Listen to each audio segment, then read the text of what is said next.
Muy buenas noches, bienvenidos todos. Qué placer saludarles. Me da mucho gusto estar nuevamente aquí reunido con todos ustedes para darles la más cordial bienvenida. Y bueno, esta noche es una noche especial, es una noche de salud y tenemos un invitadazo de super lujo. Nuestro invitado es nutriólogo, el doctor Raúl Ábalos Trejo, que además es presidente de la Fundación Mexicana para la Nutrición y cuenta con 20 años de experiencia profesional en el ramo de los suplementos, conoce bastante sobre esto, además es doctor honoris causa por la Universidad Iberoamericana de Ciencias y Desarrollo Humano, además ha sido director de la licenciatura en Nutrición Integral del Centro Universitario de Alternativas Médicas y bueno, la verdad es que tiene un vasto currículum y el día de hoy está con nosotros, así es que demos por favor la más cordial bienvenida a nuestro amigo el doctor Raúl Ábalos Trejo, que nos comparte el tema la suplementación alimenticia como apoyo en la disfunción mitocondrial. Adelante, doctor, bienvenido.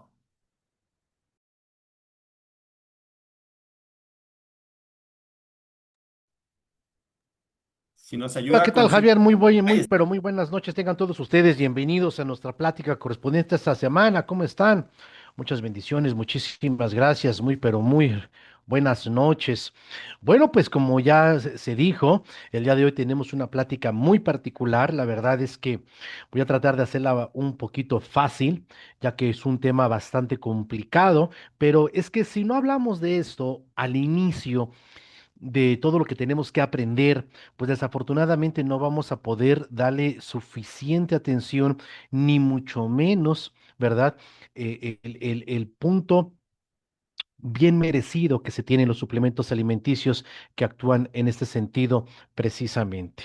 ¿De acuerdo? Así es que si ustedes me lo permiten, vamos a iniciar nuestras pláticas. Yo sé que puede haber muchas preguntas, pero al final vamos a responder todas y cada una de ellas, si les parece bien. ¿De acuerdo? Bueno, pues vamos por partes. Como ustedes saben, uno de los aspectos, permítanme un segundito, uno de los aspectos fundamentales e iniciales, permítanme un segundito, tantitito.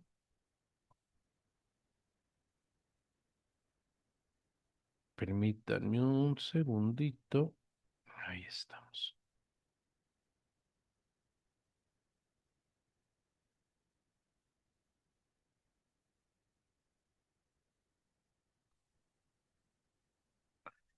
Permítanme un segundito.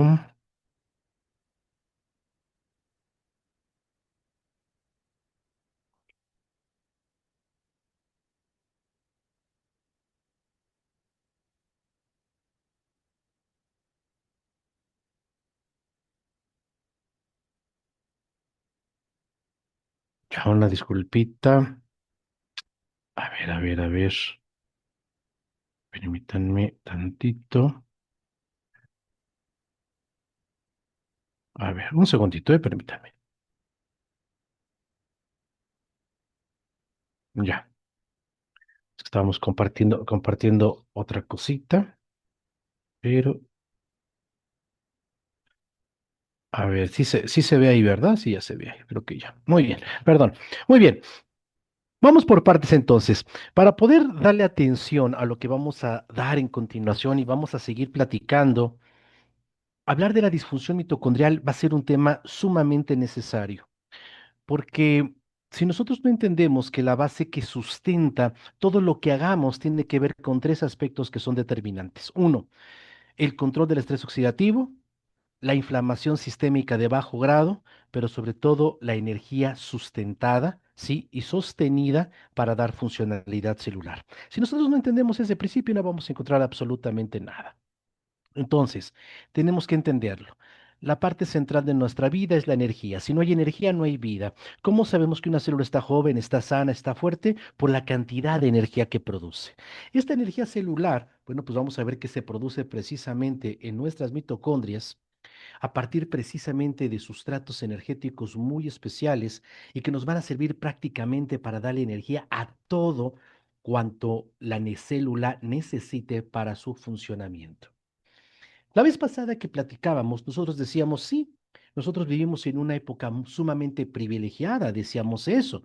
Decíamos que realmente los avances científicos, tecnológicos que hay verdaderamente nos hacen sentir que vivimos en un momento donde prácticamente ya no habría nada más que descubrir. Ya prácticamente, podríamos decir, todo está descubierto. Pero eso sería una mentira, ¿verdad? Y por supuesto, una verdad también, pero ambas cosas serían a medias, porque si bien es cierto que tenemos avances tecnológicos muy importantes, vamos a ver que desafortunadamente lo más esencial, que es la salud, sigue siendo un factor sumamente importante, porque no importa cuánto avance la ciencia, queridos amigos, no importa cuánta tecnología tengamos para hacer ciencia. El problema desafortunadamente de la ciencia es que ha dejado que nosotros generemos el problema más grave que se ha dado y que es el problema de la ignorancia. Porque si bien es cierto que la tecnología ha avanzado, nosotros seguimos estando en un estado completamente de ignorancia en el que desafortunadamente estamos cayendo día con día y que somos responsables de nuestra propia salud. También dijimos la vez pasada que platicábamos, no hay un momento histórico tan peligroso como el actual, porque desafortunadamente también es muy cierto, somos la generación más enferma en la historia de la humanidad. Pero si nosotros analizáramos realmente qué es lo que nos causa problemas de salud, veríamos un aspecto que es muy fundamental y que es, sí, las decisiones que tomamos en ese estilo de vida. Vamos a ver que el grueso de las enfermedades que amenazan la vida tiene que ver con enfermedades crónico-degenerativas, pero que desafortunadamente en ese sentido tenemos un grave problema, ¿no? Que todas tienen que ver mucho con la alimentación. Es verdad, nosotros dijimos, el problema es el momento histórico y social por el cual estamos nosotros viviendo. En ese sentido, yo le quiero decir que es muy cierto. Hoy por hoy, la gente que trabajamos, por lo menos el 50% de las comidas que hacemos son comidas que se hacen fuera de casa y que el 25% de ellas de verdad son calorías vacías, que estamos teniendo una epidemia severa precisamente sobre peso y obesidad, donde desafortunadamente el tiempo de vida, bueno, pues vamos a ver que se está haciendo bastante apremiante. Y hay una cosa que es muy importante, porque muchos autores van a decir, oye, pero hoy vivimos más que antes, y eso es una verdad a medias, comparado contra qué momento histórico vivimos menos que antes. Eso tendríamos que analizarlo. Me explico. Si es verdad, ha habido muchos momentos históricos donde la vida, o por lo menos la esperanza de vida, se ha reducido. Si nosotros lo comparamos contra esos momentos, sí, es verdad, hoy vivimos más. El problema no es ese. El problema desafortunadamente es, sí, el estado final al que llega el paciente a esa edad. Es que ese es el problema, desafortunadamente. ¿Me explico? Desafortunadamente sabemos que en nuestro México y en toda Hispanoamérica, el 60% de la población hispana tiene sobrepeso, el 52% es obesa. ¿Sí? Los niños hispanos de 15 años y menos ya tienen grandes problemas de ser obesos, si no es que ya lo son, porque somos, por ejemplo, tan solo en México, somos el país con más obesidad infantil. ¿Sí? Veamos las tendencias nacionales y vamos a ver que verdaderamente, bueno, pues es sumamente peligroso a lo que nos estamos acercando, porque la obesidad no solamente es un problema que tiene que ver con el peso o con la talla. El problema que tiene que ver es que es la puerta de entrada prácticamente para todas las enfermedades que amenazan la vida. Y si nosotros vemos la obesidad es el efecto del daño metabólico que ocurre en la célula. Es el efecto, no es la causa. ¿Me explico? Entonces vamos a ver que hay muchas personas que aunque no tengan obesidad, que aunque no tengan diabetes, van a tener esos mismos trastornos celulares, los van a seguir teniendo, pero ahora, sí, con la diferencia de que desafortunadamente, sí, estamos esperando nuevos aspectos para tener salud referidos hacia la medicina, cuando realmente la causa principal son mis hábitos de alimentación, lo que yo decido día con día hacer para ese sentido. Pero vamos por partes, porque yo he tocado ya varias veces esta palabra, ¿Qué es el metabolismo? Porque cuando nosotros hablamos de metabolismo, realmente ¿a qué nos estamos refiriendo? Ah, bueno, pues vamos por partes. El metabolismo no es otra cosa sino la producción de energía celular. ¿De acuerdo? La única razón de ser del metabolismo es la producción, ¿sí? De la molécula que tiene implícito, que tiene cargada toda la energía que se necesita como materia útil para nuestras funciones celulares. ¿De acuerdo? Entonces, todos los procesos que el cuerpo ocupa para la producción de energía, bueno, eso es metabolismo. Y nosotros dijimos, energía es vida, vida es energía. ¿Cómo sabemos que una célula está sana, está fuerte? Por la cantidad de energía que produce. ¿De acuerdo? Hoy hablamos mucho, por ejemplo, de enfermedades metabólicas. ¿Qué es una enfermedad metabólica? Bueno, pues una enfermedad metabólica es esa enfermedad donde la producción de energía es deficiente. Por lo tanto, la función celular, la función en el sistema, la función en el órgano se vuelve deficiente. Y eso es lo que nosotros entendemos y comprendemos como enfermedad, una disfunción. Eso es lo que nosotros tenemos que entender. Ahora, yo dije, ¿para qué se necesita la energía? Pues para todo, para digerir, para la circulación, todas las funciones celulares están basadas precisamente en la energía, ¿de acuerdo? Pero déjenme decirle que cuando los físicos veían los procesos que se daban en la naturaleza o que se podían estudiar a nivel tecnológico, se dieron cuenta que era exactamente lo mismo que pasaba en nuestro cuerpo. Por eso somos una gran analogía hacia la naturaleza. Y una de esas personas que lo vio de una manera muy clara fue precisamente un físico alemán llamado Joshua Hibbs. Joshua Hibbs fue un físico que tradujo los trabajos de termodinámica de Albert Einstein, sí, ustedes ya lo conocen, ¿verdad? Los tradujo a los sistemas biológicos y se dio cuenta que era exactamente lo mismo. Y hizo esta fórmula que se las voy a explicar ahorita y si usted le entiende a esta fórmula, le va a entender a la vida, le va a entender a lo más importante que es precisamente la salud. Joshua Hibbs decía, mira, dice, esta delta G, él dice delta G, perdón, ay, no sé qué le pasa a mi computadora, se me está botando, permítame, ahí está. Dice, esta delta quiere decir variación. ¿Qué es una variación? Una variación quiere decir algo que sube o que baja. Entonces dice, la variación de la energía libre, ¿qué es la energía libre? La energía libre es toda la energía disponible que tienen las células para realizar un trabajo. Vamos a llevarlo de manera analógica para que tú lo entiendas de manera muy sencilla. ¿Qué sería la energía libre? La energía libre sería todo el dinero que tú tienes ahorita para gastar, lo que traes en la bolsa para gastar. Eso sería la variación de la energía libre. Ahora, ¿de qué va a depender si tienes mucho dinero para gastar o si tienes poco dinero para gastar? ¿De qué va a depender que la célula tenga mucha energía para sus funciones o que tenga poca energía para sus funciones? Mucha energía, buen funcionamiento. Baja energía, poco funcionamiento. Eso sería la enfermedad. Entonces, la enfermedad es un proceso, ¿sí? De baja energía celular, ¿de acuerdo? De disfunción. Dice, es igual a la variación de la entalpía. ¿Qué es la entalpía? Imagínate que la entalpía sería algo así como todo lo que tienes de ahorros. Todo lo que tú tienes de ahorro sería la entalpía. Todo lo que tienes en bienes materiales. ¿De acuerdo? Todo lo que tú tienes en tu casa, en el banco, ¿sí? Si se te acaba el dinero en tu bolsa, pues vas y sacas del banco, ¿sí o no? ¿De acuerdo? O si no, vendes algo y eso se convierte en dinero líquido para que tú lo gastes. ¿De acuerdo? En nuestra célula, eso se llama reserva energética. ¿De acuerdo? Esa reserva energética va a ser precisamente, ¿sí? El glucógeno o por supuesto los triglicéridos. Es la reserva energética. Ahora, ¿de qué depende?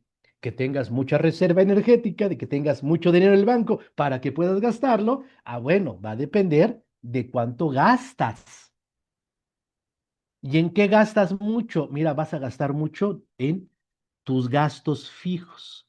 Esto se llama la temperatura absoluta. Un gasto fijo, ¿de acuerdo?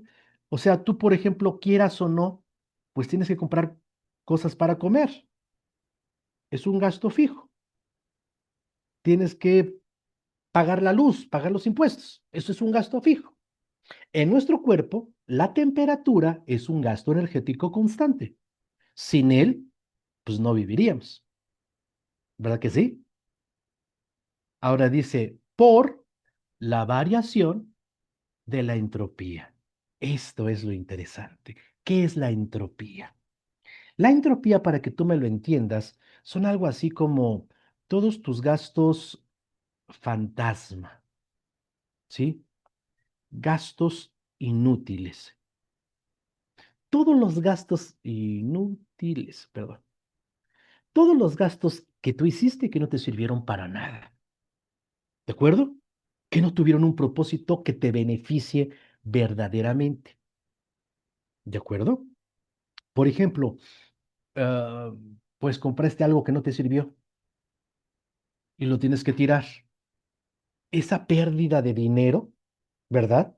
Que hiciste, que tú invertiste, pues te está mermando el que tú tengas dinero para gastar y te está mermando el dinero que tienes para ahorrar, ¿verdad? Entonces, esta variación de la entropía es muy importante, porque esta variación de la entropía quiere decir que debe de ser negativa,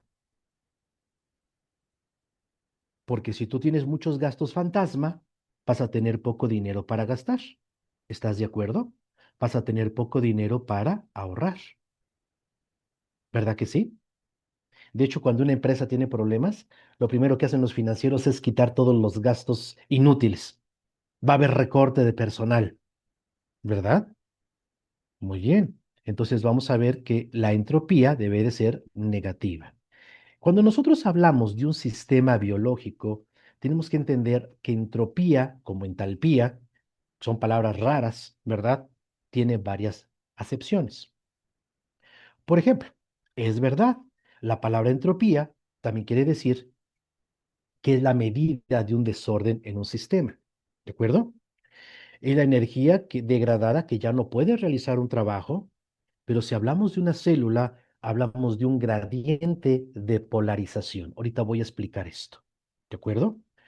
Por ejemplo, Albert Einstein, él hablaba en su libro, la actualización de la física, cuando él hablaba de eso, por ejemplo, él hablaba y decía, y ponía como ejemplo el carrito de la montaña rusa.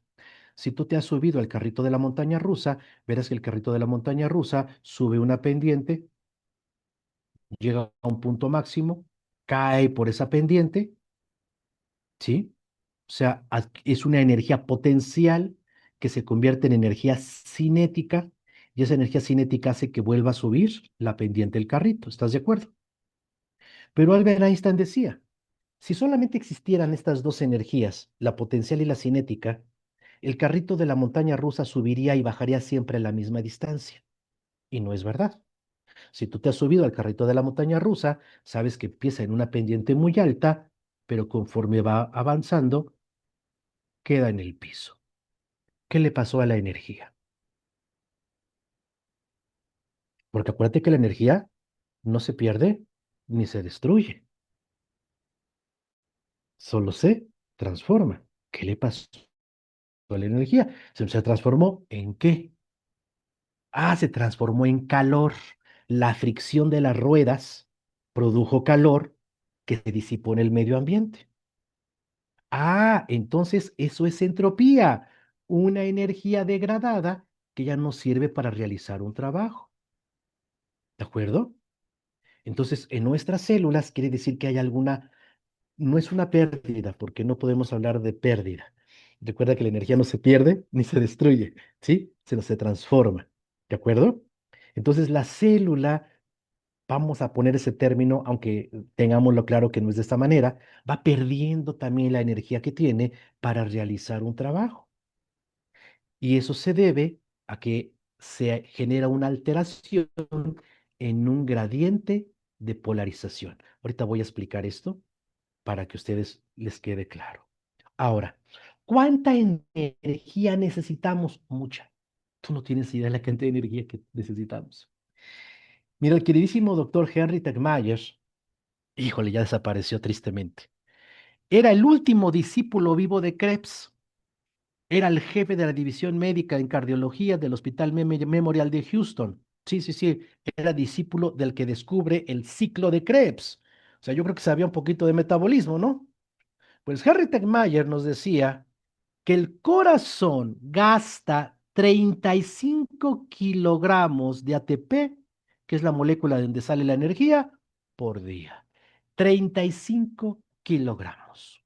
¡Wow! En el libro más importante, precisamente de bioquímica médica, que es el famoso Leninger, en su capítulo de bioenergética, nos dice que por segundo se están consumiendo 72 millones de moléculas de ATP. Esto es muy importante que lo tomes en consideración porque ahorita vas a entender algo, ¿de acuerdo? Ahorita vas a entender, no lo pierdas de vista, por favor. 72 millones de moléculas por segundo. Bueno, te lo voy a explicar de una vez para que no nos perdamos. ¿De acuerdo? La energía celular principalmente se produce porque entra una molécula de glucosa, lo voy a poner con letras mejor, creo que va a ser mucho mejor, más 6 moléculas de oxígeno, y esto va a producir 38 moléculas de ATP, ¿sale? Que es la molécula donde se produce la energía, ¿sí? Pero aparte va a producir 6 moléculas de agua, pero un agua muy especial, ahorita voy a hablar de ella, se llama agua estructurada, y 6 moléculas de peróxido de hidrógeno, que es uno de los agentes oxidantes de las especies reactivas o radicales libres, como tú le quieras decir, más activos que hay. Por eso la fuente más importante productora de radicales libres es el propio cuerpo. ¿Me explico? Todo el mundo piensa que los radicales libres vienen del medio ambiente. No, señores. Si el cuerpo ocupa 72 millones por segundo, tan solo en la transcripción por célula, entonces, ¿cuántas moléculas de peróxido de hidrógeno se están produciendo? Y eso es lo que ataca a nuestras células por segundo. Ahora sí, ya puedes sumarle todo lo que venga del exterior. Por lo pronto, la mayor fábrica de agentes oxidantes es el propio cuerpo humano. Impresionante, ¿no? Y entre más energía, más producción de agentes oxidantes. Por eso algún día hablaremos, ¿sí? De salud deportiva. Y por eso te vas a dar cuenta que el deporte puede ser contrario hacia la salud bajo ciertas circunstancias. Por eso tú no vas a encontrar gente anciana que haya sido deportista de alto rendimiento. No la vas a encontrar. Porque nosotros confundimos deporte con actividad física. El deporte es sumamente peligroso porque precisamente genera grandes cantidades de agentes oxidantes. Vamos a ver la paradoja del ejercicio en su momento. Algún día hablaremos de ello. ¿De acuerdo? Pero por lo pronto quiero que nos quedemos que el cuerpo ocupa una cantidad impresionante de energía. Por lo tanto, la cantidad de agentes oxidantes también es gigantesca. ¿De acuerdo? Ve apuntando tus preguntas, por favor. Muy bien. Entonces nosotros nos empezamos a dar cuenta que sí, que el problema tenía que ver precisamente con que las células no estaban funcionando adecuadamente porque no tenían suficiente energía. Y a este concepto se le unió el concepto del síndrome metabólico. Y quizás tú hayas escuchado el término síndrome metabólico, pero una cosa es que lo hayamos escuchado y otra cosa es que lo entendamos, porque déjame decirte que el grueso de los médicos lo dice a boca abierta, pero no entiende qué quiere decir. El síndrome metabólico, queridos compañeros, no es una enfermedad. Son características clínicas, ponme atención por favor, que son afines a todas las enfermedades que amenazan la vida. Son características clínicas que son afines a todas las enfermedades que amenazan la vida. Y entonces uno dice, a ver, espérame, yo ya no entendí. ¿Por qué? Porque si tú dices que son características afines, que quiere decir que todas las enfermedades que amenazan la vida lo tienen, ¿por qué no utilizamos ese principio como diana de tratamiento? Porque espérame, a la diabetes la seguimos tratando como diabetes y al cáncer como el cáncer y a la artritis como artritis. Dime en qué momento ocupamos el criterio del síndrome metabólico para darle atención a las enfermedades partiendo de una misma base. Yo no digo que no. Claro, todas estas enfermedades son a consecuencia de falta de producción de energía. Está bien que sean parte de un síndrome metabólico, pero ¿qué quiere decir eso? ¿Me explico? Miren, vamos a analizarlo tantito, por favor. Y aquí es donde está el problema severo, ¿sí? Todo empieza en 1920 con un médico de Texas, ¿verdad? El doctor Killing. El doctor Killing encuentra una asociación. Se da cuenta que al paciente que se le sube la glucosa, también se le sube la hipertensión y se le sube la gota. Por favor, no lo pierdas de vista.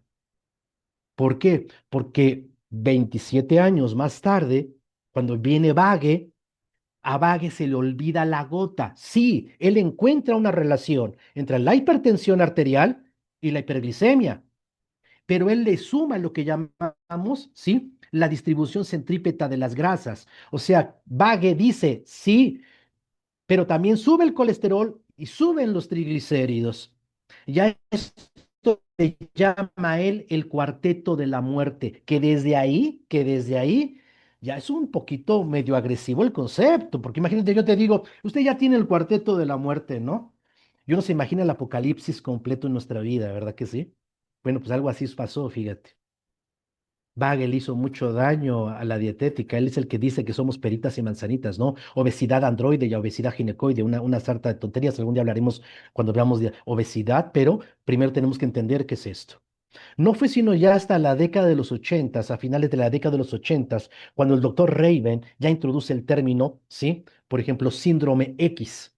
Dice, no, no, no es el cuarteto de la muerte, es un síndrome X, que X es X de muerte, sí, claro, pero también le llama, ¿sí? Síndrome de la resistencia a la insulina. Y sí, efectivamente dice, se dan estas cuatro cosas. Sube la presión arterial, sube la glucosa en la sangre, sube el colesterol, suben los triglicéridos. ¿De acuerdo? Y vamos a ver que entonces se define un criterio. Se define el criterio de lo que sería el síndrome metabólico. Y dice, mira, hay obesidad androide, entonces sería obesidad de varones.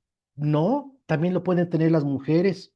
Nosotros le vamos a llamar obesidad central, porque es el aumento de la grasa en las vísceras. Aumenta la circunferencia de la cintura. Dos, hay resistencia a la insulina. En otro momento hablaré de ello con más calma. El problema es que la insulina no puede entrar hacia la célula, no porque le falte. Ya veremos diabetes en su momento. Dislipidemias, suben las grasas malas y bajan las grasas buenas. ¿Sabe? Hipertensión arterial sistémica. Hay un estado hipercoagulable y hay un estado proinflamatorio.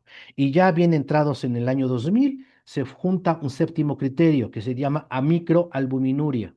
Se está excretando pequeñas partículas de albúmina, que es una proteína, en orina. Muy bien. La literatura dice, con que el paciente tenga dos de estas características, ya le puedo llamar síndrome metabólico. Y yo digo, ¿qué crees? Pues a lo mejor tiene todas, pero no lo sabes identificar porque no lo entiendes. La pregunta es, ¿qué pasa en la célula que al paciente le pasa todo esto? ¿Qué pasa en la célula? Por eso les digo, una cosa es que hablemos de síndrome metabólico y otra cosa es que entendamos al síndrome metabólico. ¿Me explico? Posteriormente, ya entrados en en la década del 2000, se empezó a hablar de otro término, porque como nadie le entendió al síndrome metabólico, se buscó otro término, disfunción mitocondrial. Empezamos a entender que el problema de la energía celular es que algo le pasaba a la mitocondria que no podía producir suficiente energía. Y esa parte fue muy interesante. ¿Por qué? Porque precisamente cuando yo empiezo a estudiar el síndrome metabólico, cuando empiezo a estudiar la disfunción mitocondrial, wow, es para mí una luz de entendimiento maravilloso. Tengo que cambiar mi currículum porque dice 20 años, ¿no? Ya cumplimos 30 años en esto, ¿eh? Desde hace 30 años yo tuve el honor de conocer al más grande cardiólogo que ha existido en la historia de la humanidad, que fue el doctor Demetrio Sodi Pallares, un mexicano, el padre de la electrocardiografía. Y con él precisamente estudiamos una cosa que es muy importante. Todo el daño celular que ocurría si pasaba algo muy interesante. Y esto fue el punto. Dice, la disfunción mitocondrial, dice, es causada por una reducción en el potencial de membrana eléctrico y químico de la membrana mitocondrial interna. Dos, del funcionamiento inadecuado de la cadena de transporte de electrones. Sí, esto es verdad. Pero antes de pensar en ello, ¿sí? Antes de pensar en ello, tenemos que pensar que la energía no empieza en la mitocondria. Es verdad, la mayor cantidad de energía es en la mitocondria, pero esa energía no la podemos medir. ¿Cuál es la única energía celular que podemos medir? La que se produce en la membrana celular. Esto es lo que mide la electrocardiografía. La electrocardiografía no es otra cosa sino medir cuánta energía tiene cada región del corazón, cuándo se polariza y cómo se despolariza la célula. Ahorita voy a hablar de eso. Lo cierto es que los científicos dijeron, ok, hay cuatro características, realmente acaban de poner una quinta, ahorita se las voy a decir, ¿sí? Sobre las alteraciones en la disfunción mitocondrial. Disfunción, pues que no está funcionando bien la mitocondria, que es la que produce la energía. Dice, uno, hay hipoxia celular, quiere decir que hay poco oxígeno en la célula. Dos, estrés,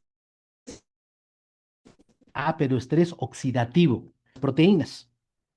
Tres, inflamación sistémica de bajo grado, o sea, una inflamación que está en todo el cuerpo, pero no lo sentimos. Y cuatro, depletación de un factor de transcripción que se llama AMPK. El AMPK, para que lo entendamos, es ese proceso por el cual la célula sobrevive porque trata de sacar energía de por donde puede. Es como cuando andas buscando dinero para las tortillas y no tenías cambio y andas sacando el cambiecito de por donde sea. Bueno, algo así sería el AMPK. ¿De acuerdo? Es mantener la energía para la sobrevivencia celular por donde sea, por diferentes mecanismos. ¿Me explico? Entonces se empieza a depletar esa vía. Entonces la mitocondria empieza a dañarse, deja de funcionar. Si funciona, pues se muere la célula. Si se muere la célula, deja de funcionar el sistema. Y eso es una enfermedad.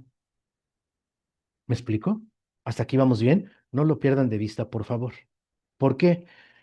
Hoy por hoy, la ciencia lo dice claramente. Todas las enfermedades es por falta de energía. Diabetes, falta de energía celular. El quinto elemento que no está aquí se llama dinámica, alteraciones de la dinámica mitocondrial. ¿Qué es la dinámica mitocondrial? Mira, la mitocondria puede hacer lo siguiente. Las mitocondrias pueden unirse unas con otras para hacer una mitocondria más gigante. Eso se llama fusión mitocondrial. ¿Cuándo sucede eso? Cuando el cuerpo tiene mucha energía. Pero cuando el cuerpo está cayendo en enfermedad, esa mitocondria se tiene que dividir en dos para tratar de dar energía por todos lados. ¿Sí? Eso se llama fisión mitocondrial. Bueno, las alteraciones de la dinámica mitocondrial, dice, están asociadas con el envejecimiento y la diabetes. ¿Qué quiere decir? Que si la mitocondria ya no puede hacer esa función de unirse y de dividirse, sí, es porque hay deficiencia de energía y eso es precisamente el envejecimiento y eso es precisamente problemas como la diabetes. Estrés del retículo endoplásmico, donde se fabrican las proteínas en diabetes. Por eso el paciente con diabetes tiene muchos problemas para sintetizar proteínas. Por eso su colágeno, su piel, sus dientes, sus uñas, todo está dañado, porque no se puede autorreparar. Célula beta, diabetes y la ruta del factor inducible a hipoxia. Acuérdate que hay hipoxia celular, ahorita lo vamos a ver. ¿sí? El AMPK como diana terapéutica en el síndrome metabólico están diciendo, es que si entonces la célula tiene más energía, ¿verdad? La célula vive mejor, funciona mejor y entonces el síndrome metabólico lo podemos disminuir. El cáncer como enfermedad metabólica es un tema que, que yo lo doy mucho y lo vamos a dar también aquí. Vamos a ver la teoría metabólica del cáncer, ¿de acuerdo? No solamente la teoría genética, sino la teoría metabólica, ¿de acuerdo? La dinámica precisamente mitocondrial y cómo se relaciona precisamente para la generación de tumores, por ejemplo. Disfunción mitocondrial e inflamación. Dice el autor aquí, pregunta el autor, ¿son determinantes en la enfermedad cardiovascular? Pues claro que sí, por supuesto. Nosotros vimos que precisamente uno de los efectos de la disfunción mitocondrial era la inflamación sistémica de bajo grado. Dinámica mitocondrial en las enfermedades neurodegenerativas, como el Parkinson, el Alzheimer, claro, la disfunción, las alteraciones seniles que tiene el paciente. Ahora, claro, esto tiene una causa muy profunda y no es genética, es de estilo de vida. Es que ese es el problema. Realmente el problema opera con las decisiones que tomamos todos los días. Porque desafortunadamente con la dieta tan occidentalizada que nosotros tenemos, que es rica en carbohidratos, ricas en grasas trans, baja en fibra, exceso de sodio, pues es la causa precisamente de todas las enfermedades que amenazan la vida y que van a tener precisamente que ver con lo que estamos hablando como disfunción mitocondrial. Ahora, vamos por partes. Pero ¿cómo empieza todo esto? Pónganme mucha atención porque vamos a romper muchos mitos que andan circulando en las redes sociales y que desafortunadamente hacen mucho daño. Vamos a tener mucho cuidado con lo que nosotros escuchemos en redes sociales. ¿Por qué? Bien, el primer lugar donde se produce la energía celular es en la membrana celular. ¿De acuerdo?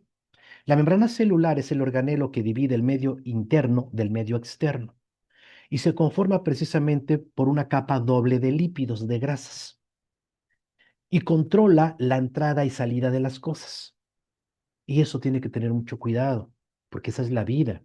Tú no vas a dejar entrar a cualquier persona a tu casa. Tú cuidas mucho quién entra y quién sale. Tú no vas a dejar salir a un bebé de tu casa, o sea, lo más valioso. Tú tienes que cuidar quién entra y quién sale. Pues lo mismo sucede a nivel celular. Pero para eso necesitamos un portero, alguien que sea un portero, alguien que sea, esté en la puerta cuidando, ¿sí? Quién entra y quién sale. En nuestro cuerpo, ese mediador se llama bomba sodio-potasio. ¿De acuerdo? La bomba sodio-potasio es una proteína que se encuentra a nivel de la membrana celular y está regulando precisamente la entrada del sodio y la entrada del potasio.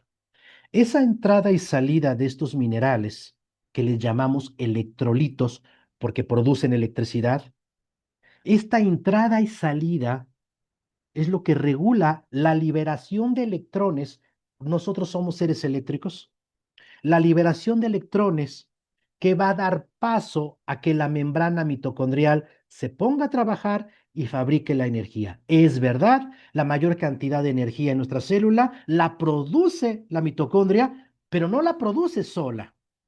Tú no puedes hacer tortillas si no tienes antes la masa. ¿De acuerdo? Sí, la energía es la tortilla, pero la masa viene de la membrana celular.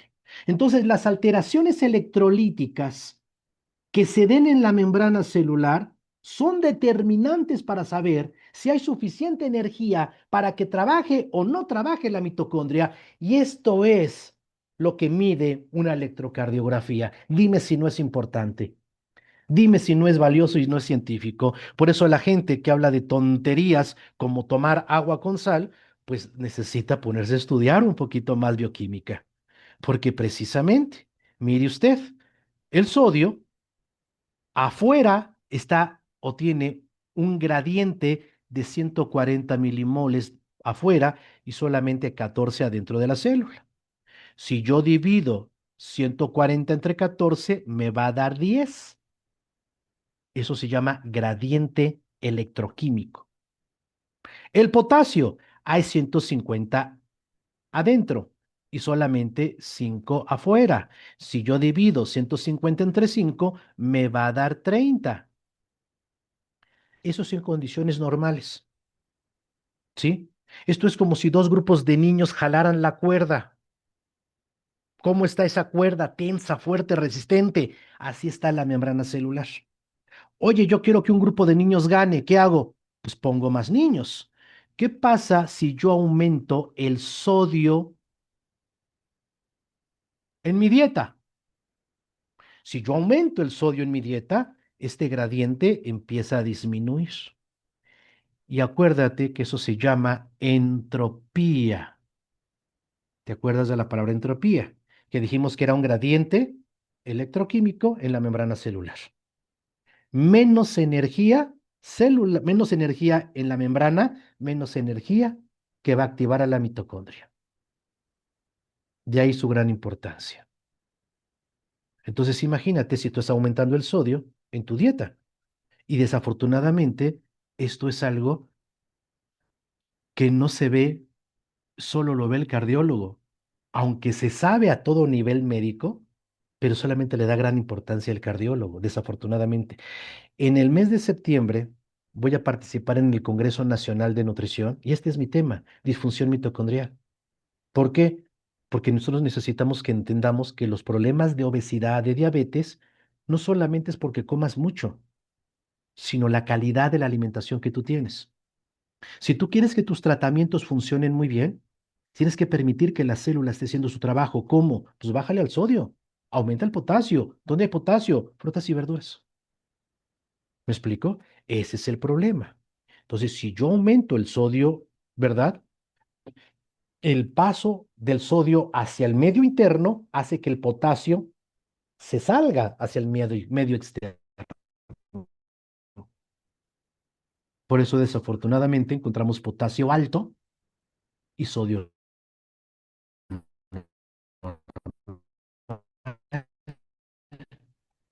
¿Por qué encontramos sodio alto? Pues porque se está saliendo de la célula. El potasio no debería de... El potasio es necesario. ¿Me explico? Ese es el punto. ¿De acuerdo? Fíjense bien, por favor. ¿Por qué es importante que el potasio se mantenga, sí, en un gradiente de 30? Porque el potasio producir proteínas. Si el potasio se sale el nitrógeno. Entonces el cuerpo no puede producir proteínas. Por eso tú vas a ver que en la diabetes el paciente tiene problemas a nivel proteico. Los músculos, ¿sí? Los empieza a perder, empieza a tener sarcopenia. La piel se le hace débil, los dientes se le caen, empieza a tener problemas visuales. El potasio se asocia al glucógeno, que es nuestra reserva energética. Dice, un gradiente de 30 activa las reacciones enzimáticas que forman los compuestos energéticos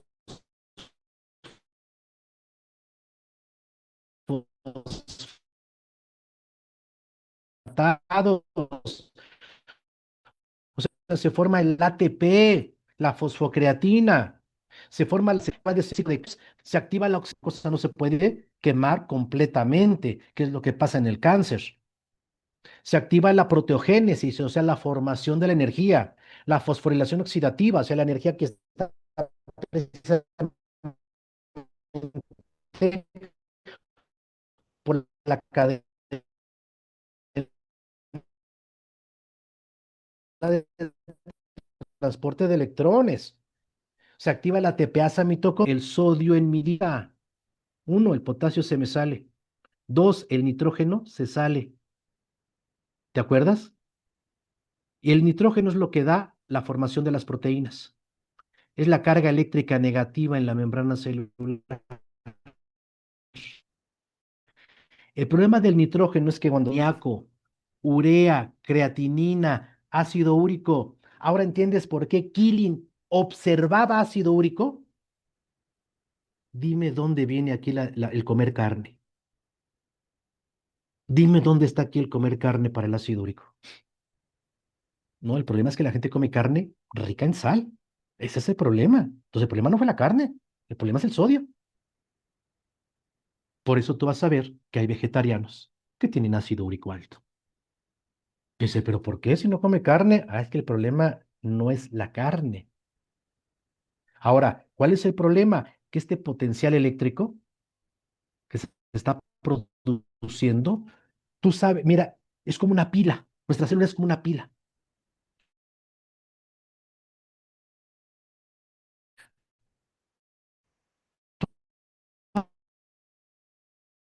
¿Has visto que la pila ¿explico?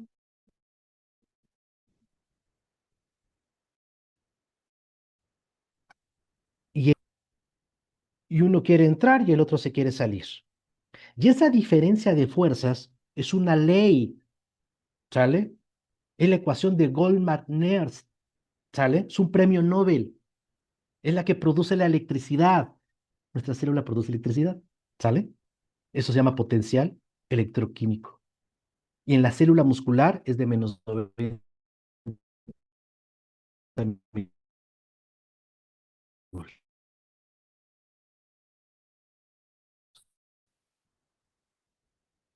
Claro, estoy hablando en condiciones normales.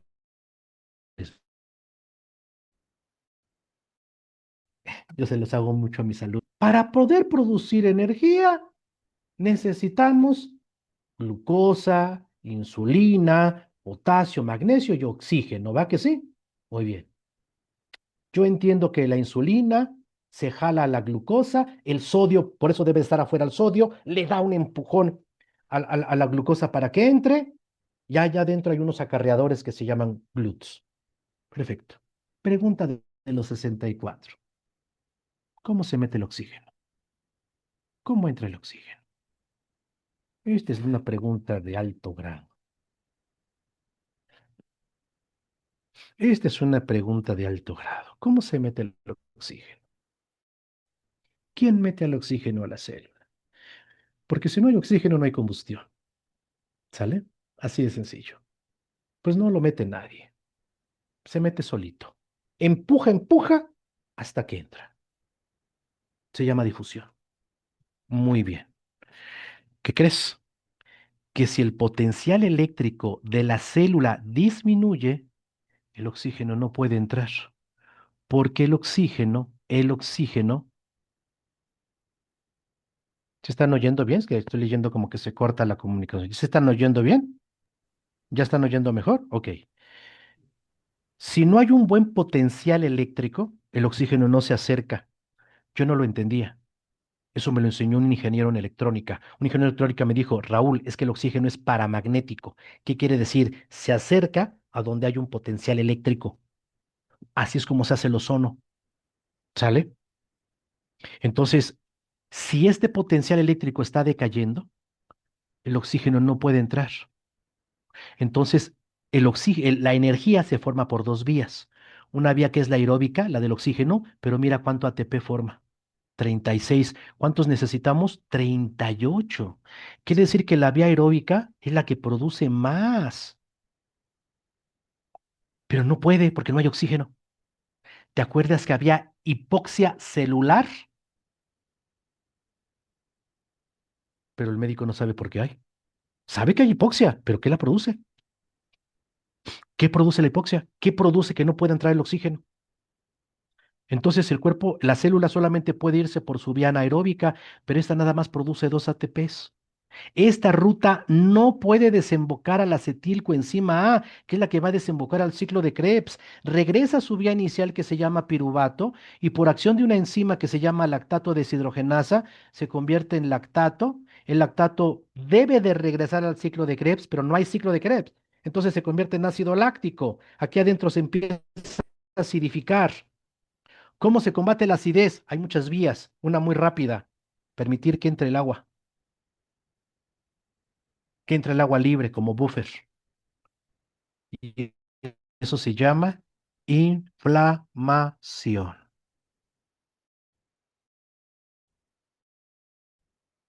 ¿Has escuchado inflamación en todas las enfermedades? Creo que es un agua estructurada. Sí, ya me dijo que tengo una conexión de internet inestable. A ver si ahorita se compone. Sí,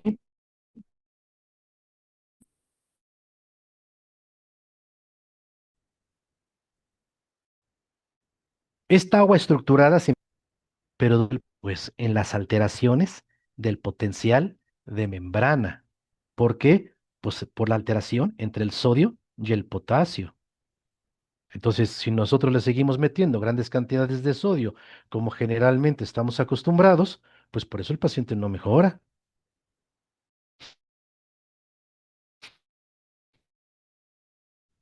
Ahí te voy a con doctor. ¿La célula cómo decide? ¿Quemar azúcar o quemar grasa? ¿Cómo lo decide? ¿Por qué a veces quema azúcar y a veces quema grasa? ¿Cómo lo decide?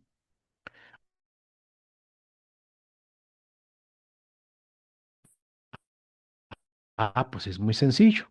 Mire, se necesitan 6 moles de energía, de oxígeno, perdón.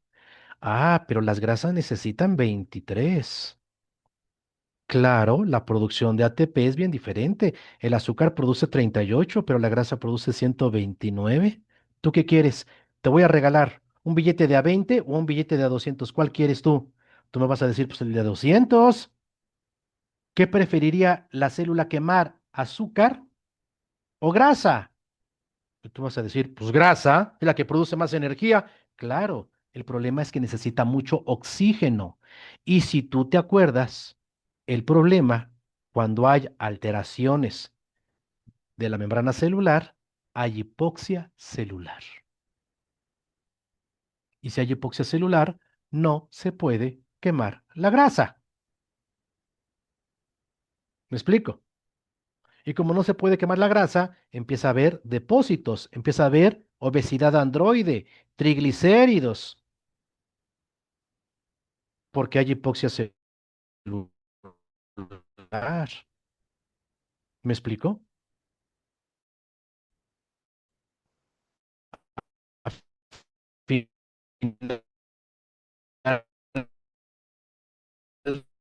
de cuentas, la gente estaba secretando en la orina microalbúmina. Pues entonces no se puede formar arginina, entonces no se puede producir óxido nítrico, por eso el paciente tiene hipertensión arterial sistémica. ¿Me explico? Como está entrando el agua libre, se está formando inflamación sistémica de bajo grado.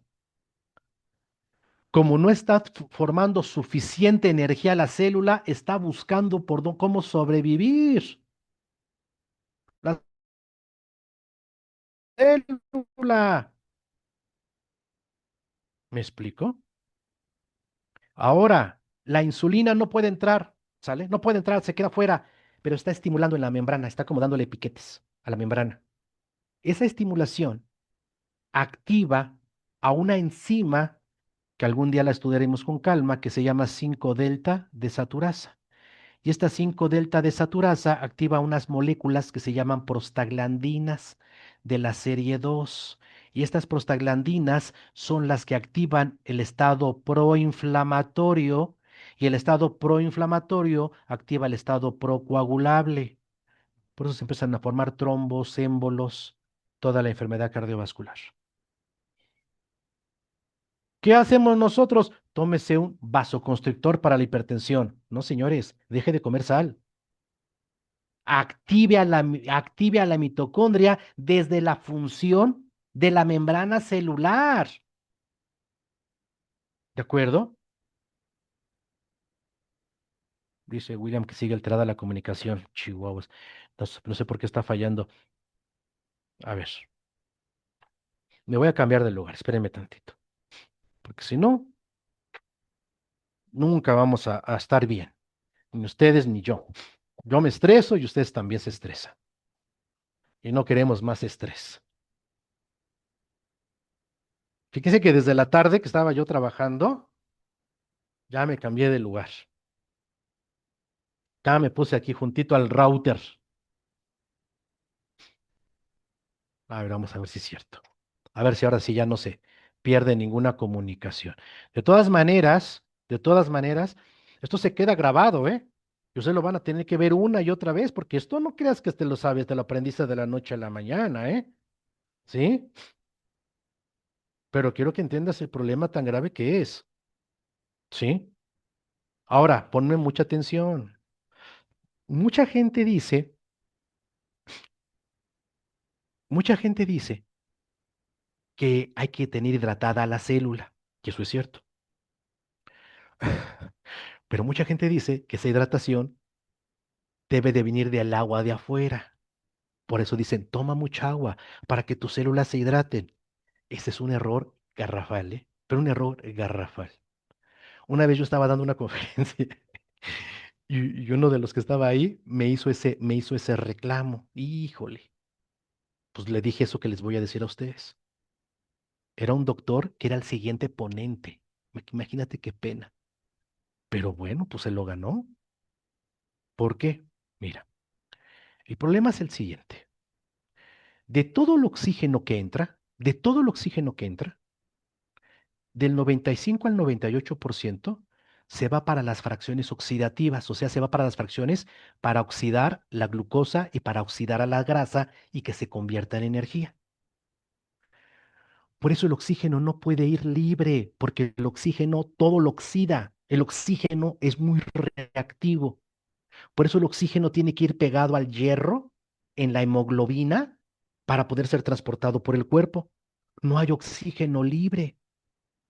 El oxígeno libre se convierte en una cosa que se llama, ¿sí? Oxígeno singlet o radical superóxido y son agentes oxidantes. Por eso todo el oxígeno que nosotros respiramos tiene que ir unido al hierro en la hemoglobina. ¿Me explico? Del 2 al 5% de ese oxígeno que entra a la célula se llama oxígeno libre. ¿Sale? Cada vez que el oxígeno libre se combina con el agua, forma peróxido de hidrógeno y un anión superóxido. A ver si lo vamos entendiendo. Entre más agua libre tenga tu célula, más agentes oxidantes se producen. ¿Me explico? Entre más agua libre entre del medio externo, el oxígeno inmediatamente lo que hace es oxidarlo. Por eso la mayor cantidad, ¿sí? Me están hablando de David Duarte. Sí, ya me he enfrentado 3 veces a él y no me ha podido contestar porque yo le pido pruebas de su trabajo. Y le he preguntado a David si verdaderamente puede demostrar que el electrocardiograma ya cambió. Punto. No hay más que hablar. ¿Sale? Cuando tú me muestres pruebas de que los pacientes se curan, hablamos. Mientras tanto, es muy peligroso lo que dices. Muy peligroso lo que dices. ¿De acuerdo? Entonces, ¿qué sucede? Pues claro, entre más agua libre, más oxidación, ¿sí? Ahorita vamos a hablar un poquito de eso, por favor. ¿Hasta aquí vamos bien? Entonces, el problema más severo que llegue a tener esto, el problema más severo que debe tomar esto, pues es precisamente la cantidad de agentes oxidantes que se están produciendo por todas las vías posibles. Porque yo dije, cada vez que se produce energía, se producen radicales libres. Si el oxígeno entra y se combina con el agua, forma radicales libres. Más aparte, imagínate todos los radicales libres que vienen por el exterior, por el medio ambiente. Nosotros tenemos aproximadamente un millón de radicales libres por segundo que atacan nuestras células. Ese es el problema. ¿De acuerdo? Entonces, el problema existe en que nosotros, por eso todas las enfermedades que amenazan la vida tienen que ver con estrés oxidativo. Hoy lo que estamos estudiando en nutrigenómica y en nutrigenética es precisamente estos aspectos. Cómo los alimentos a través de sus compuestos químicos se donan electrones para poder corregir tanto el daño mitocondrial como el daño de membrana celular apoyados para combatir el estrés oxidativo. Si tú pensabas que el estrés oxidativo se combate en forma directa, no, es un proceso de cascada.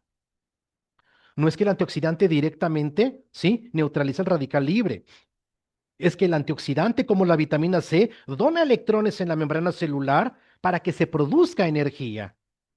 ¿O cómo crees tú que la vitamina C ayuda al metabolismo del colesterol? ¿Cómo es que ayudaría al metabolismo del colesterol? Porque ayuda a la producción de la energía. De hecho, pues así se llama la ruta, ¿no? El ciclo de Krebs se llama también ruta del ácido cítrico. ¿Me explico? Por eso nosotros lo que tenemos que entender es que nuestros compuestos no funcionan de forma lineal, no es causa y efecto.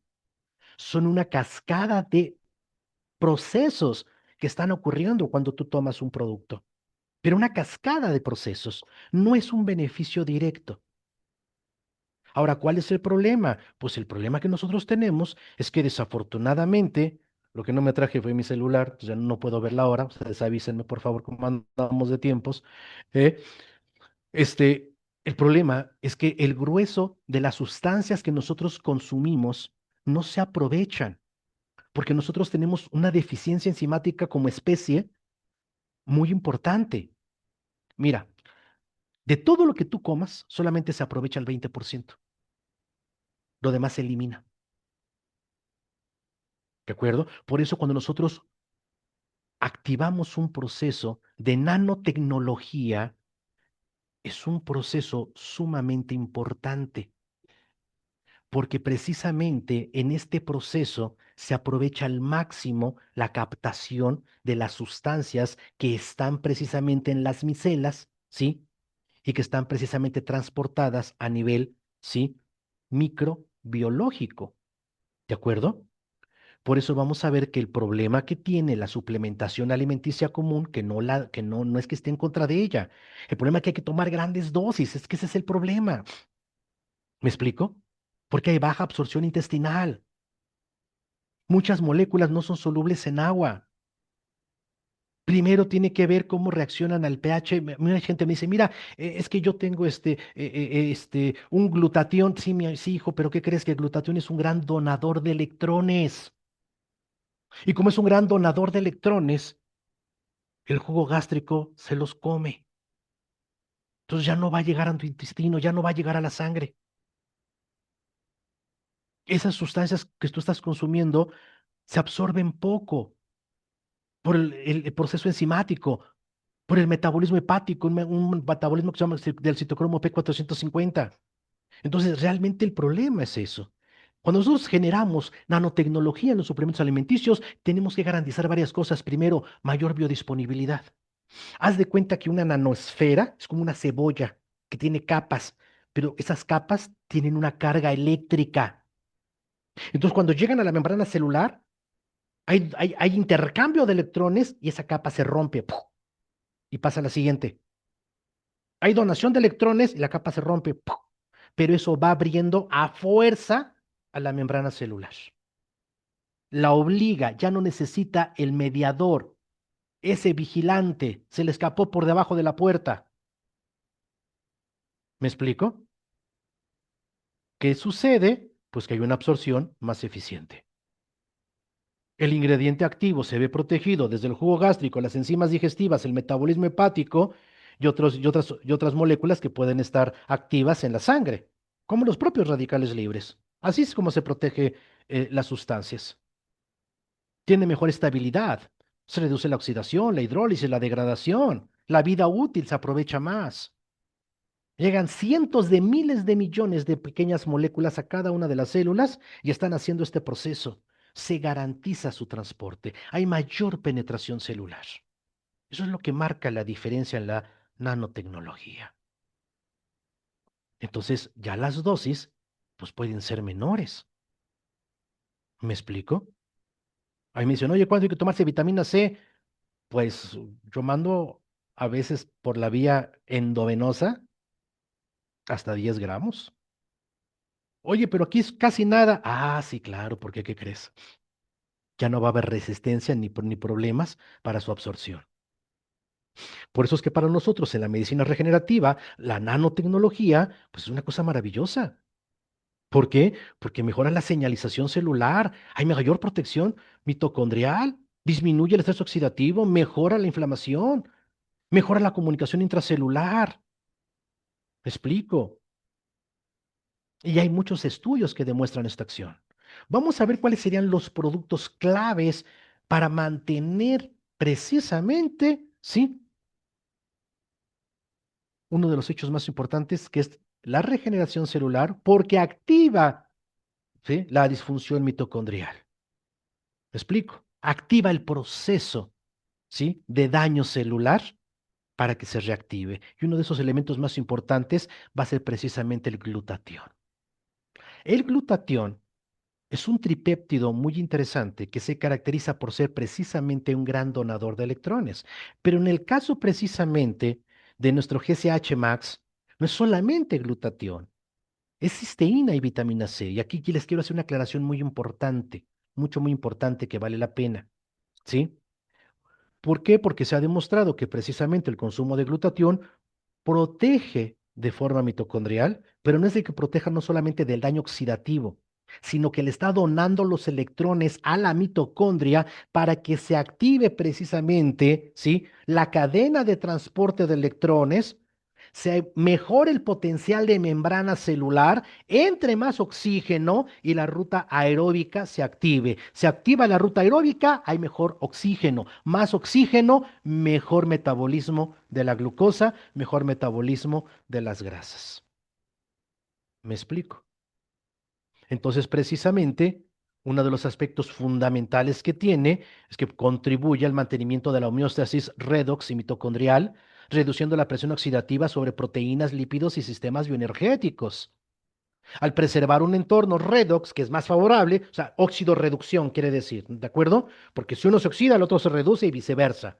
Apoya indirectamente la integridad funcional de la membrana, tanto de la membrana celular como de la membrana mitocondrial. Activan la formación entonces de más proteínas. Por eso el paciente con diabetes empieza a mejorar su propia regeneración. ¿Y por qué no podía antes? Pues porque al haber disfunción mitocondrial no se pueden fabricar proteínas. ¿De acuerdo? Mantiene su gradiente electroquímico. Precisamente el glutatión ha demostrado, ¿sí? Su gran participación para la actividad de formación energética. Sí, tú vas a escuchar que es el eje antioxidante maestro, aunque no sepamos dónde trabaja. Trabaja precisamente en el citocromo P450, 450 funciones de reducción que está haciendo, pero lo más importante es que permite la repolarización de la membrana celular. Y permitiendo la repolarización de la membrana celular, hay más energía celular, la célula funciona con más energía, produce más proteína, produce más glucógeno, hay más reserva energética y entonces la entropía se vuelve negativa. ¿Me explico? ¿Cómo lo evaluamos? Yo te voy a decir cómo lo vas a evaluar, se lo vas a decir a la gente. Vas a medir la inflamación celular. Le vas a decir a la gente, ¿quieres revisar que verdaderamente está funcionando? Mira, fíjate bien lo que vas a hacer. Antes de que te lo tomes, te vas a hacer una prueba de laboratorio que se llama proteína C reactiva, pero vamos a buscar la fracción ultrasensible. Te vas a hacer esta prueba. Ya los 3 meses que estés tomando el producto, pero ojo, que sea verídico. ¿Me explico? O sea, que de verdad se lo esté tomando, por lo menos de 2 a 3 veces al día. ¿Me explico? En 3 meses vas a tener por lo menos de 10 y hasta 25 puntos menos. Y así estamos demostrando que el potencial de membrana celular está mejorando, que hay más producción de energía. ¿Quieres verlo mejor? Haz un electrocardiograma antes y haz un electrocardiograma después. Ahora bien, mucha gente dice, oye, pero ¿para qué dar? ¿Para qué dar? ¿Sí? Cisteína. Sí, la cisteína, a final de cuentas, se va a convertir en glutatión. Es uno de los 3 aminoácidos que forman al tripéptido. Ah, es que quiero que entiendas una cosa.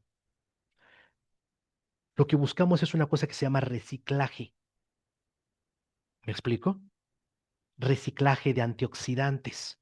Y la cisteína, una acción que hace de manera muy poderosa, es que ayuda a reciclar antioxidantes. Mira, antes se hablaba de un concepto que ya se perdió, ya no es válido. Hablábamos de grados ORAC. No sé si los llegaste a escuchar alguna vez. Algunas empresas los pusieron de moda, aunque no sabían lo que eran, ¿no? Grados ORAC. Bueno, ya dijimos que eso no era cierto, esa era una mentira.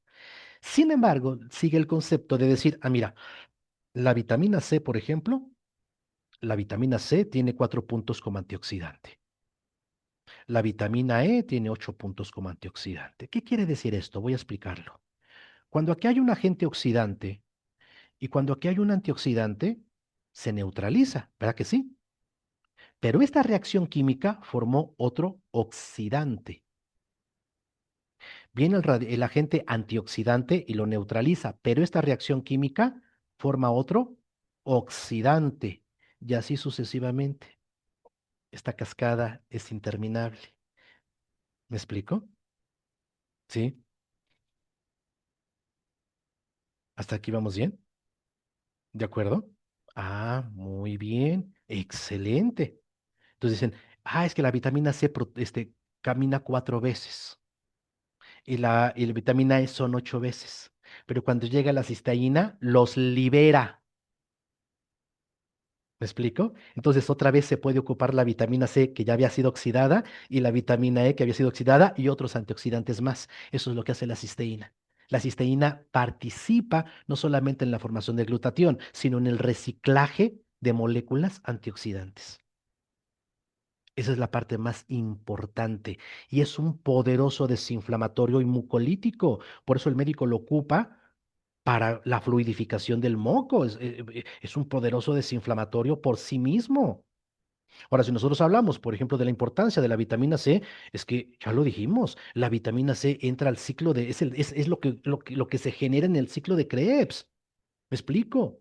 No solamente nosotros tenemos que saber que es un metabolito que es antioxidante, reduce la inflamación porque inhibe a la histamina, ayuda al metabolismo del colesterol. O sea, realmente es una molécula muy interesante. Ahora, mi segunda molécula interesante para ustedes va a ser la astaxantina. La astaxantina es uno de los elementos que se olvidaron en las últimas 5 décadas, porque ya se conocía su trabajo. ¿Me explico? Pero vamos a ver que la astaxantina es un carotenoide liposoluble, ¿sí? Que rápidamente se pega a las membranas celulares porque es su naturaleza, grasa. ¿Te acuerdas que yo dije que la membrana celular, que era lo que separaba el medio interno del medio externo, era de naturaleza grasa? ¿Sí? Se une a otras moléculas que se llaman fosfolípidos, que también son estructurales, como por ejemplo en nuestro cerebro, en nuestras células, en nuestras neuronas, en nuestras hormonas, pero es un gran donador de electrones. Entonces, no solamente dona electrones para combatir la oxidación lipídica, sino que permite que esos electrones sean aprovechados en la membrana celular, generando procesos de repolarización. ¿Pero qué tenemos que hacer? Pues bajarle al sodio. ¿Me explico? Escúchame bien lo que voy a decir. La astaxantina es de los pocos elementos antioxidantes que es capaz de atravesar la barrera hematoencefálica y proteger a nuestro cerebro. La barrera hematoencefálica no deja pasar prácticamente nada. Bueno, pues una de las pocas cosas que pueden pasar y proteger al cerebro, evitando la formación de la oxidación de una proteína que se llama proteína beta-amiloide y que es la responsable del deterioro cognitivo, es precisamente la astaxantina. ¿Cuál es el problema? El problema es que tienes que tomártelo por mucho tiempo, porque recuerda que estés tomando antioxidantes o no, la cantidad de radicales libres que se están formando en tu cuerpo en en forma natural, ¿sí? Y que también son necesarios, también los radicales libres son necesarios. El problema es el desequilibrio. ¿Me explico? Entonces vamos a ver que la astaxantina contribuye a proteger los componentes lipídicos, proteicos frente al estrés oxidativo y de manera indirecta favorece mantener y preservar la membrana bioenergética mitocondrial y celular. ¿Sí? Han explorado precisamente no solamente que se reducen los marcadores del estrés oxidativo, sino los marcadores de la inflamación, del metabolismo de los lípidos, que mejora la función endotelial. O sea, ¿qué quiere decir? ¿Cómo puedes medir la función endotelial? Mídete la presión sentado y mídete inmediatamente la presión de pie. Si tú notas una variación en la presión arterial, es porque hay daño endotelial. Mucha gente solamente se mide la presión sentado. No, no, no. Mídetela sentado la presión arterial y una vez que la hayas medido, inmediatamente ponte de pie y vuélvetela a medir. Si hay una variación bastante rara, quiere decir que hay alteraciones endoteliales. Tu endotelio vascular está envejecido. Mira lo interesante. Entonces, las próximas pláticas que tendremos, que ahora sí vamos a hablar de la diabetes, ahora sí vamos a hablar de la artritis, del cáncer, de la obesidad, pero ahora lo vamos a entender mejor porque todos los que estuvimos aquí y todos los que van a ver esta plática van a entender lo que es la disfunción mitocondrial. Por eso yo les dije, no, no curamos enfermedades, fomentamos la salud, o sea, fomentamos la alta funcionalidad celular. Yo trato, perdónenme ustedes, pero yo soy académico. Entonces yo trato de llevar una continuidad en mis pláticas, así como si tomáramos un curso. ¿Sale? ¿Para qué? Para que cada vez aprendamos mejor y tengamos mejores herramientas, primero para nosotros y después para compartirlas con los demás. ¿Sale y vale? Bueno, pues eso era lo que yo les quería compartir el día de hoy. Espero que haya sido interesante porque es una de las cosas que más comparto a nivel. Digo, voy a estar en dos congresos ahorita y uno de esos congresos, pues este es el tema, la disfunción mitocondrial. Porque nosotros tenemos que enseñarle al nutriólogo que el problema de la obesidad no es por comer mucho, es porque la mitocondria no produce energía. Y si tiene hipoxia, ¿cómo quema grasas? Ah, entonces la grasa se acumula porque no se puede quemar, porque no se puede oxidar, porque no puede entrar el oxígeno. Pues primero hay que combatir eso. Por eso no te sorprendas si tú tomando glutatión, si tomando astaxantina, la gente también empieza a bajar de peso. No es que sirvan para eso, fue una consecuencia a ir recuperando la actividad metabólica. ¿De acuerdo? Muchísimas gracias. Ahora sí, todas las preguntas que quieran estoy para ustedes. Hoy sí puedo contestar todo el tiempo que quieran porque no tengo clase ahorita hoy no di clase a las 8, pero la próxima semana sí voy a tratar de terminar 8 en punto, 8:05 porque yo empiezo 8:10, ¿no? Nada más para cambiarme de Zoom, del de ustedes al mío y listo, ¿vale? Bueno, pues ahora sí, si tienen preguntas, todas las que quieran, adelante. Bienvenidos. Muchas gracias, doctor. La verdad que espectacular porque no solamente es útil, lo explica de una manera que lo podemos entender para llevarlo a la práctica, que eso es lo más importante. Y lo que sí hay mucho aquí en el chat son felicitaciones y agradecimientos, muchísimos. A ver si alguien tiene alguna pregunta. Por aquí dice alguien, una que encontré rápido. Buenas noches. Si yo compré 5 productos, ¿los puedo mezclar juntos en una botella de agua y tomarlos todo el día? No hay ningún problema. Las moléculas trabajan, haga de cuenta que están trabajando cada quien por su lado. No se mezcla, trabajan cada una por su lado. Sí, sí puede, sin ningún problema. Es una gran ventaja de la nanotecnología. Wow, genial. A ver, déjeme ver porque por aquí había algunas otras, nada más que ya se perdieron entre tantas. Por favor, si tienen su pregunta, vuélvanla a poner, por favor, para verla rápido porque está larguísimo el chat. Ah, por acá nos preguntan sobre vitíligo y abscesos de grasa. ¿Qué Bien, recomendar? vamos por partes. El vitiligo. Muy buena pregunta, muy mala respuesta. ¿Por qué? No lo sabemos. El vitiligo, como la esclerosis múltiple, es una enfermedad que no es entendida. Tiene un hueco fisiopatológico. ¿Por qué se produce? No lo sabemos bien. Por eso es que usted no va a encontrar un tratamiento para ello. ¿De acuerdo? Hay tres teorías. Una teoría es que es una nanobacteria. La otra teoría, como lo que yo digo, que es una enfermedad autoinmune. Y otra teoría es que hay un daño en el hígado, ¿sale? Y entonces los pigmentos, porque se está perdiendo el pigmento, en la piel, en el vitiligo y en el sistema nervioso, en la esclerosis múltiple. Por eso dije, son enfermedades hermanas, donde hay un hueco fisiopatológico. No sabemos por qué sucede, todavía no lo entendemos. Sin embargo, yo le puedo decir que la astaxantina, el glutatión y el omega 5 podrían ayudarle, pero no quiero ser irresponsable, ¿de acuerdo? Porque a lo mejor, yo siempre he dicho, a lo mejor hay tres tipos de vitiligos, porque cada una de las teorías tiene su parte de razón, su parte de verdad, ¿sale? Ahora, en los abscesos de grasa, mire, los lipomas, por lo general, solamente se tratan con procesos quirúrgicos. Eso es una verdad. ¿Por qué? Porque la grasa queda atrapada y se forma una cápsula. Y al formarse una cápsula, ya no hay nada que llegue para disolverlo. Es un mecanismo de defensa que el cuerpo hace. ¿De acuerdo? Por eso cuando hay cirugía, cuando eso pasa por cirugía, hay que desencapsular. Porque si no se desencapsula, se vuelve a llenar de grasa el lipoma. Pero eso es por falta de vitamina E. Si usted quiere que ya no se le vuelvan a formar, tome suficiente omega 5, tome suficiente astaxantina. Pero le quiero ser honesto. ¿Sí? Hay técnicas chinas que ayudan, por ejemplo, con calor, pero la verdad, son quirúrgicos. ¿Sale? Ok. ¿De acuerdo? Buena pregunta, Ahora, malas respuestas, caballero, para esta personita. nos preguntan, una persona que toma adelgazante de sangre, ¿puede tomar Cumax, cúrcuma?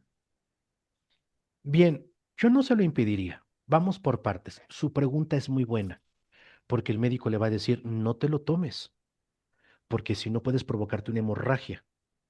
Y yo estaría de acuerdo. ¿Qué es lo que tiene que hacer la persona?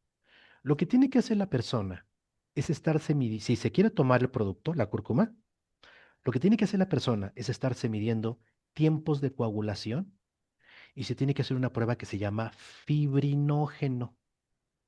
¿De acuerdo? Si el fibrinógeno está bien y los tiempos de coagulación son buenos, mi mejor sugerencia es deje el anticoagulante, pero sígase tomando la cúrcuma.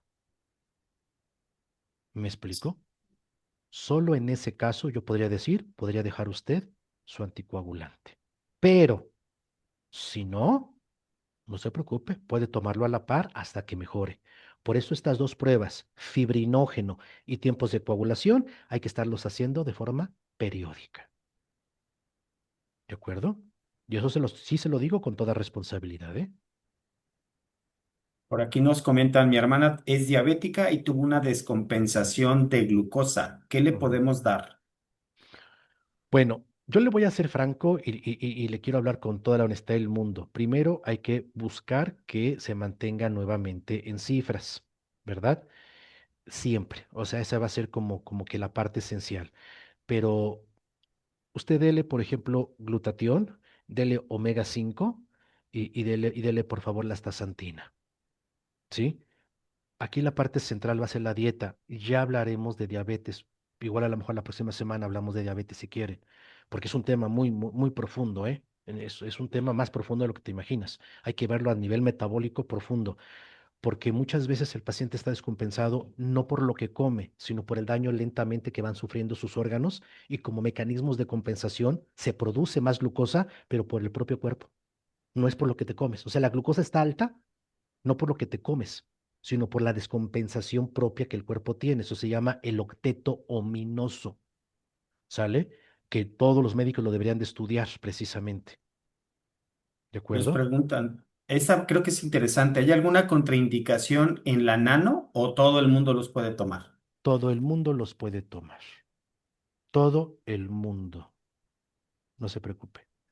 No van a Eh, interferir ni con la digestión ni con el metabolismo hepático. Son tan pequeñas las partículas,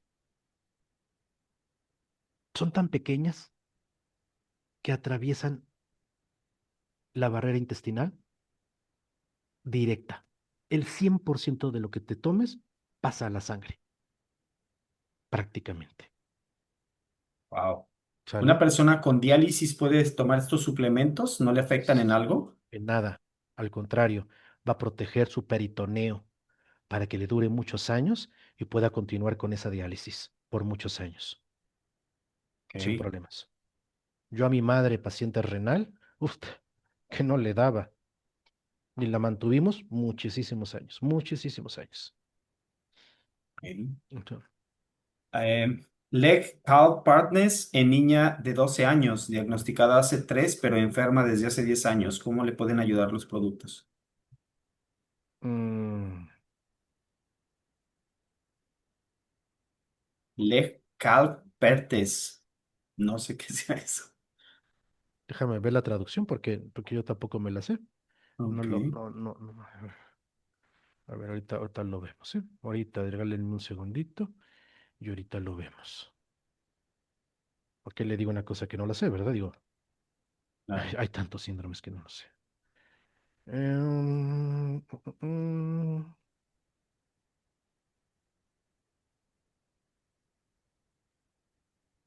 ok, es un proceso hipóxico.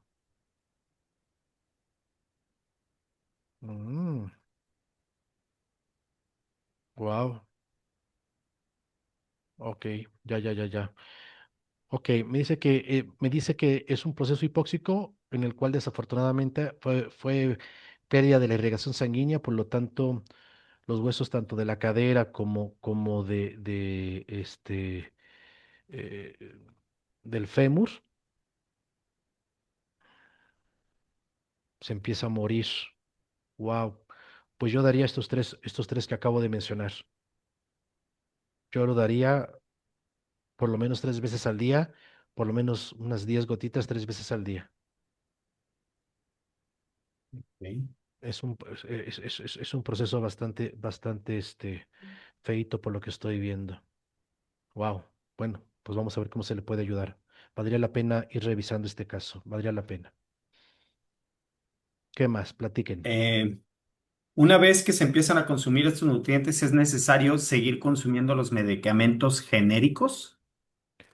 Sí, no son sustituto de fármacos, a menos que un profesional en la salud, ¿verdad? Entienda cómo están operando y puede irlos quitando poco a poco. Por ejemplo, a mucha gente, ¿verdad? Se le da aspirina Protec, como el caso que veíamos antes, que se le daban anticoagulantes, ¿verdad? Bueno, el problema que tiene la aspirina, como otros anticoagulantes, es que genera daños secundarios. Si nosotros los podemos evitar con algo más suave, con algo más funcional, pues vale la pena. Estamos actuando en el mismo camino. Pero si el paciente no mejora, pues que siga con sus anticoagulantes hasta que el cuerpo vaya mejorando. Me explico. No es medicina de sustitución, ¿eh? No es sustituir fármacos por cosas naturales. Es permitir que el cuerpo active sus mecanismos autorreparadores. Que eso es otra cosa. ¿De acuerdo? Correcto. Bueno, ya el tiempo se nos fue muchísimo, pero vamos a hacer dos Ujú. más, ¿de acuerdo? Dos más rapiditas. Por acá nos dicen una persona que tiene diagnosticado artrosis en rodilla, está programado para cirugía. ¿Con solo tomar Cumax ya tiene mejoría o qué cantidad sería suficiente? No lo sé. Habría que dársela.